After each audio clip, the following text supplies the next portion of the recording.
Guys ನಿಜವಾಗ್ಲೂ ಏನು ಮಾತಾಡಬೇಕಂತ ಗೊತ್ತಾಗ್ತಾಯಿಲ್ಲ. ಫೈನಲ್ ಆಗಿ ಆರ್ ಸಿ ಬಿ ಇವತ್ತು final match. But R C B ಗೆಲ್ಲೇಬೇಕಂತ ಪಣ ತೊಟ್ಟಿದ್ದೀವಿ ನಿಜವಾಗ್ಲೂ ಎಲ್ಲರೂ ಅಂತ ಹೇಳ್ಬೋದು. ಅಲ್ಲೆಲ್ಲರೂ ಆಡ್ತಾ ಇದ್ದಾರೆ. ಬಟ್ ಅದಕ್ಕಿಂತ ಹೆಚ್ಚಾಗಿ ಆರ್ ಸಿ ಬಿ ಫ್ಯಾನ್ಸ್ಗೆ ಅವರೇ ಹೋಗಿ ಆಡ್ದಷ್ಟು ಕ್ಯೂರಿಯಾಸಿಟಿ, ಭಯ ಮತ್ತು ಅಷ್ಟೇ ಕಾತುರವಾಗಿದ್ದಾರೆ ಎಲ್ಲರೂ.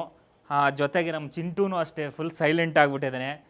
ಹ್ಞೂ ಗುರು, ನನಗಂತೂ ಗಾಯ್ಸ್ ಏನು ಹೇಳ್ಬೇಕಂತಲೇ ಗೊತ್ತಾಗ್ತಾಯಿಲ್ಲ.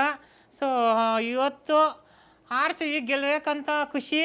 ನೀವು ಕೂಡ ದೇವರಲ್ಲಿ ಪ್ರಾರ್ಥನೆ ಮಾಡಿ ಎಲ್ಲರೂ ಚೆನ್ನಾಗಿ ಆಡಲಿ ನಾವು ಆರ್ ಸಿ ಬಿ ಟೀಮ್ ಅಂತ. ಸೊ ಏನು ಹೇಳೋದು, ಎಲ್ಲರೂ ಆರ್ ಸಿ ಬಿ ಇನ್ನಾಗುತ್ತೆ ಅಂತ ಕಮೆಂಟ್ ಮಾಡಿ. ಹಾಗೆ ಈ ವಿಡಿಯೋನ ಆದಷ್ಟು ಶೇರ್ ಮಾಡಿ. ಜೈ ಆರ್ ಸಿ ಬಿ, ಈ ಸಲ ಕಫು ನಮ್ಮ ಮುಂದೆ.